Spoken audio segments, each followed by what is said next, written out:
किसी ने बड़े कमाल की बात कही है कि हौसलों की तरकस में कोशिशों की वह तीर जिंदा रखो। हौसलों की तरकस में कोशिशों का वह तीर जिंदा रखो। हार जाओ जिंदगी में चाहे सब कुछ, हार जाओ जिंदगी में चाहे सब कुछ, फिर से जीतने की उम्मीद जिंदा रखो, फिर से जीतने की उम्मीद जिंदा रखो। जी हाँ साथियों, अगर आप जीवन में सक्सेस चाहते हैं तो नेवर गिव अप वाली एटीट्यूड आपको रखना ही होगा। कभी भी हार ना माने, हर मुश्किल परिस्थितियों से गुजरकर आपको अपने लक्ष्य की ओर अग्रसर होना होगा। प्यारे विद्यार्थियों, आज के इस वीडियो लेक्चर के माध्यम से जैसे कि आप हमारे बैकग्राउंड में देख रहे होंगे कि पार्ट 3 लेकर के आया हूं इकोनॉमिक्स चैप्टर 1 के अर्थव्यवस्था एवं इसके विकास के इतिहास में पार्ट 3 वीडियो लेक्चर है ऑब्जेक्टिव का। और ये आप पिछले वीडियो में भी देख चुके होंगे। और नए विद्यार्थी के लिए मैं बता दूं कि ये बिहार बोर्ड मैट्रिक एग्जाम 2026 के लिए ये वीडियो समर्पित है और ये चैनल समर्पित है। जीरो से हीरो बनने हेतु सफर की करे शुरुआत CS ऑनलाइन एकेडमी के साथ, ये हमारा टैगलाइन है। और यहाँ पे विषय का नाम लिखा हुआ है इकोनॉमिक्स चैप्टर 1 अर्थव्यवस्था एवं इसके विकास का इतिहास, ऑब्जेक्टिव 100% VBI। और एक हमारा टैगलाइन और है कि एग्जाम का मत करो फिकर, क्योंकि अब आपके साथ है नवीन सर यानी कि मैं। और ये हमारा पार्ट 3 है परीक्षा स्पेशल T20 ऑब्जेक्टिव सीरीज, यानी कि हर एक वीडियो पार्ट में 20 ऑब्जेक्टिव क्वेश्चन होंगे। चैप्टर बाय चैप्टर ऑब्जेक्टिव दिए जाएंगे। जैसे ही ये ऑब्जेक्टिव सीरीज संपन्न होता है, आप लोगों के लिए सब्जेक्टिव सीरीज लाया जाएगा जो कि मोस्ट वैल्यूएबल सीरीज होगी आपके एग्जाम 2026 के लिए। तो बिना देर किए हुए आप लोगों को अपने टॉपिक पे लिए चलता हूं। और टॉपिक पे जाने से पहले कुछ मोटिवेशनल लाइन है जो आप सबों के बीच प्रस्तुत है। इस मोटिवेशन से आप लोग कुछ सीख ले सकते हैं। कहते हैं कि समय इंसान को सफल नहीं बनाता, समय का सही इस्तेमाल इंसान को सफल बनाता है। यानी कि बहुत लोगों से सुने होंगे कि समय का इंतजार कीजिए सब सही हो जाएगा। तो सिर्फ समय का इंतजार करने या समय को बीत जाने से सफलता हाथ नहीं लगती, लक्ष्य प्राप्त नहीं होता, बल्कि सफलता उस समय के सदुपयोग से हाथ लगती है। और स्पष्ट लिखा हुआ है, समय इंसान को सफल नहीं बनाता, समय का सही इस्तेमाल इंसान को सफल बनाता है। तो चलिए अब इस मोटिवेशन के बाद आपको आज की इस वीडियो सीरीज में जो ऑब्जेक्टिव आप लोगों के लिए लाया गया है उस ओर लिए चलता हूं, आपके समय को बचाते हुए। तो आज का पहला सवाल, यानी कि आप देख रहे होंगे कि इसमें 41 नंबर क्वेश्चन है। यानी कि मैंने पहले ही बताया कि हर एक पार्ट में 20 क्वेश्चन होंगे, यानी कि इसमें 41 है। यानी कि पार्ट 1 में 1 से 20 और पार्ट 2 में 21 से 40 और ये पार्ट 3 है जो कि 41 से 60 तक क्वेश्चन रहेगी। अगर आपने पिछला वीडियो नहीं देखा है पार्ट 1 और पार्ट 2 तो जाके आप विजिट करें चैनल में और उस वीडियो को ढूंढ करके पार्ट 1 2 लिखा होगा, देख लीजिएगा। अब आप लोगों का आज का पहला सवाल हमारे सामने है कि एक अर्थव्यवस्था का सृजन होता है, एक अर्थव्यवस्था किस प्रकार से बनता है। तो 4 ऑप्शन हमारे बीच है कि प्राकृतिक संसाधन से, भौतिक संसाधन से, मानवीय संसाधनों से या इनमें से सभी। यानी कि प्राकृतिक संसाधन भी जरूरी है, भौतिक संसाधन भी जरूरी है और मानवीय संसाधन भी जरूरी है एक अर्थव्यवस्था को विस्तार करने के लिए। तो हमारा सही जवाब हो जाएगा डी, इनमें से सभी। तो अब मैं आप सभी को आज के दूसरे नंबर सवाल की ओर लिए चलता हूं और ये रहा हमारे कंप्यूटर स्क्रीन पे सवाल नंबर 2 आज का, और कुल इस सीरीज के सवाल नंबर 42 की ओर। आर्थिक संरचना का एक मुख्य अंग है। आर्थिक संरचना का मुख्य अंग कौन सा है? शिक्षा है, स्वास्थ्य सेवाएं हैं, यातायात एवं संचार है या इनमें से कोई नहीं। तो आर्थिक संरचना का एक मुख्य अंग इसमें से हो जाएगा ऑप्शन नंबर सी, यातायात एवं संचार। इसका सही जवाब हो जाएगा ऑप्शन नंबर सी, यातायात एवं संचार आर्थिक संरचना का एक मुख्य अंग है। तो अब हम नेक्स्ट क्वेश्चन की ओर लिए चलता हूं आप सभी को। नेक्स्ट क्वेश्चन क्या कहता है? 43 नंबर क्वेश्चन ये रहा हमारे कंप्यूटर स्क्रीन पर कि आयोग के सदस्यों की संख्या होती है 7, 8, 9, 10। आयोग यानी कि योजना आयोग, जिसे बाद में चल के नीति आयोग 2015 में योजना आयोग का नाम बदल के नीति आयोग कर दिया गया था। तो उस आयोग में सदस्यों की संख्या कितनी होती है? तो उस आयोग में सदस्यों की संख्या होती है 8। अब हम चलते हैं नेक्स्ट क्वेश्चन की ओर नेक्स्ट क्वेश्चन क्या कहता है हमारा, देश में सब्जी के उत्पादन में बिहार का स्थान है, यानी कि देश में, पूरे देश में सब्जी के उत्पादन में बिहार का कौन सा स्थान है? तो पूरे देश में बिहार का सब्जी उत्पादन में दूसरा स्थान है।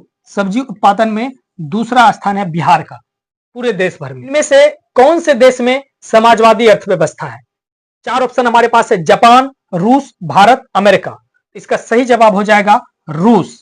रूस देश में समाजवादी अर्थव्यवस्था है। और सभी विद्यार्थियों को एक बात और बता देना चाहता हूं कि जब तक मैं आंसर को क्लिक करूंगा, सही आंसर को क्लिक करूंगा, तब तक आप लोग खुद से आंसर देने का प्रयास करें, ताकि आपको यह अंदाजा लग पाए कि हमारा जवाब कितना सही है और कितना गलत हो, आपका स्ट्राइक रेट क्या है, एवरेज क्या है, इसका आपको पता चलता रहेगा। तो चलिए अब नेक्स्ट क्वेश्चन की ओर आप सभी को लिए चलता हूं।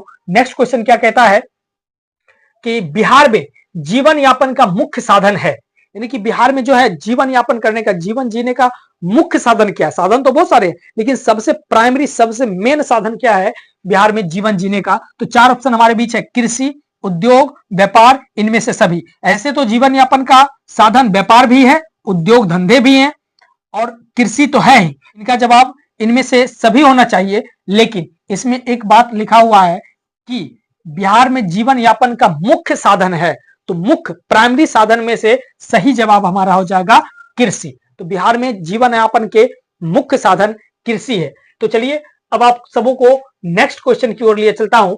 सम्यक विकास की प्रक्रिया संबंधित है उच्च वर्ग से, निम्न वर्ग से, मध्यम वर्ग से? कि सम्यक विकास की प्रक्रिया का सही जवाब हो जाएगा हमारा इनमें से सभी।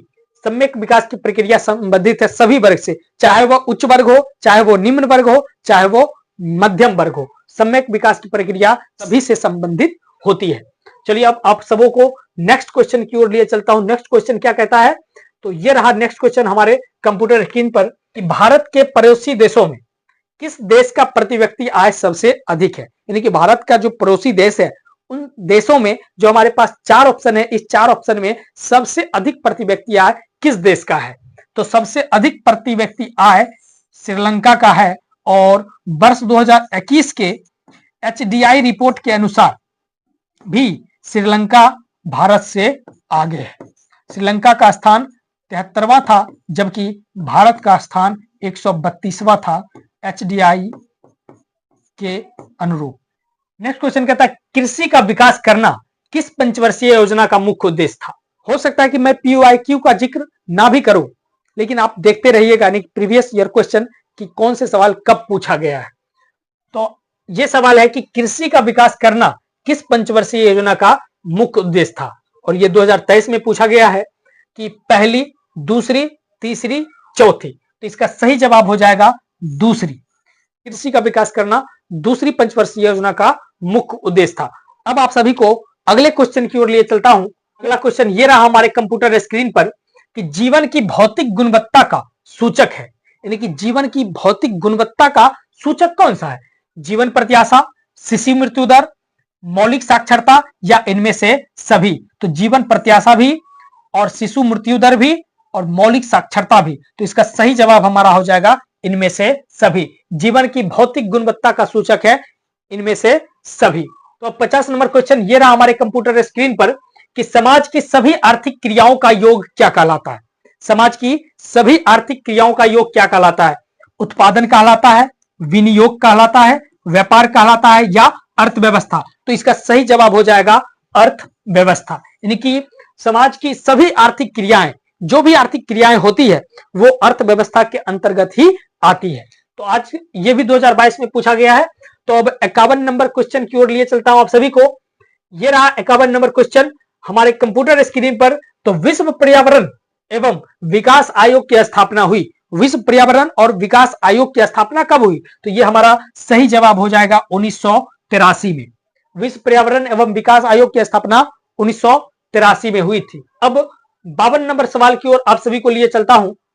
52 नंबर सवाल क्या कहता है कि भारत की पहली मानव विकास रिपोर्ट कब जारी की गई? भारत की पहली मानव विकास रिपोर्ट कब जारी की गई थी? इसका सही जवाब हो जाएगा अप्रैल 2002 में। अप्रैल 2002 में भारत की पहली मानव विकास रिपोर्ट जारी की गई थी और यह भी 2024 में पूछा गया प्रश्न है। आप सभी को 53 नंबर क्वेश्चन की ओर लिए चलता हूं। क्या कहता है 53 नंबर क्वेश्चन कि निम्नांकित में कौन सामाजिक संरचना का अंग है? निम्नांकित में कौन सामाजिक संरचना का अंग है? शिक्षा एवं प्रशिक्षण, स्वास्थ्य सेवाएं, आवास। तो इसमें इसका सही और सटीक आंसर होगा उपर्युक्त सभी। शिक्षा एवं प्रशिक्षण भी सामाजिक संरचना का अंग है, स्वास्थ्य सेवाएं भी, आवास भी और उपयुक्त सभी। चलिए अब आप सभी को 54 नंबर क्वेश्चन की ओर लिए चलता हूं। 54 नंबर क्वेश्चन क्या कहता है? 54 नंबर क्वेश्चन ये रहा हमारे कंप्यूटर स्क्रीन पर कि मानव विकास रिपोर्ट का प्रकाशन निम्न में से किसके द्वारा किया जाता है? और ये भी 2023 में पूछा गया सवाल है। ए WTO जिसका वर्ल्ड ट्रेड ऑर्गेनाइजेशन होता है, ये व्यापार से संबंधित है। B WHO world health organisation, ये स्वास्थ्य से संबंधित है। सी UNDP, तो ये हमारा सही जवाब हो जाएगा, जो कि यूनाइटेड नेशन डेवलपमेंट प्रोग्राम, यानी कि मानव विकास रिपोर्ट का प्रकाशन UNDP के द्वारा ही जारी किया जाता है। चलिए अब नेक्स्ट सवाल की ओर लिए चलता हूं आप सभी को। तो नेक्स्ट सवाल ये रहा हमारे कंप्यूटर स्क्रीन पर कि सामान्यतः किसी देश के विकास का स्तर किस आधार पर निर्धारित किया जाता है? तो ए कहता है प्रति व्यक्ति आय, बी साक्षरता दर, सी स्वास्थ्य की स्थिति, डी उपयुक्त सभी। यानी कि किसी देश के विकास का स्तर, कौन से देश कितना विकास किया, उसके लिए प्रति व्यक्ति आय भी, साक्षरता दर से भी और उस देश की स्वास्थ्य की स्थिति से भी। तो इसका सही और सटीक आंसर हो जाएगा उपयुक्त सभी। तो आज के 16वें क्वेश्चन और इस सीरीज के 56वें क्वेश्चन की ओर आप सभी को लिए चलता हूं। और 56वां नंबर ये रहा हमारे कंप्यूटर स्क्रीन पर आज का सवाल, 56 नंबर सवाल कि राष्ट्रीय मानव विकास सूचकांक में किस राज्य का दर्जा या रैंक, मानव विकास सूचकांक में किस राज्य का दर्जा या रैंक सबसे ऊपर है? पंजाब, हरियाणा, दिल्ली, केरल। तो हमारा सही जवाब हो जाएगा केरल। राष्ट्रीय मानव विकास सूचकांक में केरल राज्य का दर्जा सबसे ऊपर है, रैंक सबसे ऊपर है, और यह भी 2022 में सवाल पूछा गया है। तो चलिए अब नेक्स्ट क्वेश्चन की ओर आप सभी को लिए चलता हूं। नेक्स्ट क्वेश्चन क्या कहता है कि आर्थिक समृद्धि का संबंध है, आर्थिक समृद्धि का संबंध है अल्पकाल से, दीर्घकाल से, ए एवं बी दोनों, इनमें से कोई नहीं। तो आर्थिक समृद्धि दीर्घकाल से संबंध रखता है। आर्थिक समृद्धि एक लंबे समय का प्रोसेस है, तो इसका सही जवाब हो जाएगा दीर्घकाल से, यानी कि लंबी अवधि के समय से। तो चलिए आज के अगले सवाल की ओर आप सभी को लिए चलता हूं। और आज का अगला सवाल यह रहा हमारे कंप्यूटर स्क्रीन पर 58 नंबर इस सीरीज का कि कौन सी आर्थिक क्रिया ग्रामीण क्षेत्र में प्रमुख है? यानी कि ग्रामीण क्षेत्र में जो आर्थिक क्रिया है सबसे प्रमुख कौन सी है? तो यह सही जवाब हो जाएगा हमारा प्राथमिक क्षेत्र, क्योंकि प्राथमिक क्षेत्र के अंतर्गत कृषि, पशुपालन, मत्स्य पालन इत्यादि चीजें आती है, जो कि गांवों में, ग्रामीण क्षेत्रों में ये ज्यादा होती है। तो हमारा सही जवाब कौन सी आर्थिक क्रिया ग्रामीण क्षेत्रों में प्रमुख है? तो प्राथमिक। तो अब चलिए नेक्स्ट क्वेश्चन की ओर आप सभी को लिए चलता हूं। 59 नंबर सवाल कि किस अर्थव्यवस्था में उत्पादन के साधनों पर किसी व्यक्ति या निजी संस्था का अधिकार रहता है? ये पूंजीवादी अर्थव्यवस्था में, बी समाजवादी अर्थव्यवस्था में, सी मिश्रित अर्थव्यवस्था में, डी इनमें से कोई नहीं। यानी कि पूंजीवादी अर्थव्यवस्था में उत्पादन के साधनों का स्वामित्व किसी निजी व्यक्ति के हाथों में या निजी संस्था के हाथों में रहती है।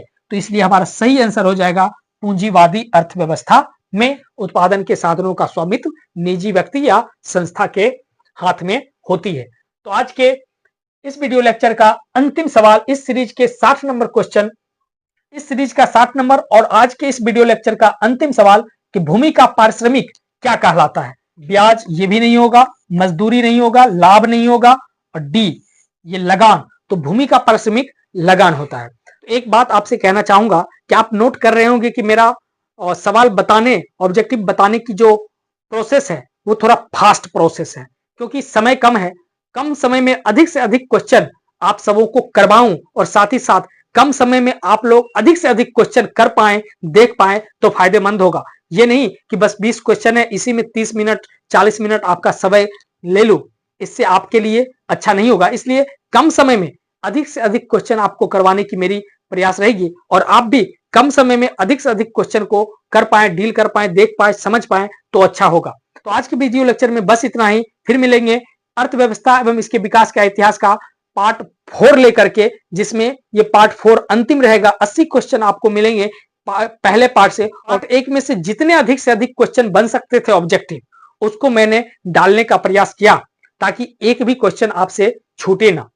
तो इसी प्रकार से मेरा प्रयास रहेगा कि अधिक से अधिक क्वेश्चन ऑब्जेक्टिव जितना बन सके, जितने तरीके से पूछा जा सकता है, उसको आप लोगों के बीच प्रस्तुत करना, और ताकि आपकी तैयारी बेहतर हो पाए और परीक्षा में आप बेहतर अंक हासिल कर सके।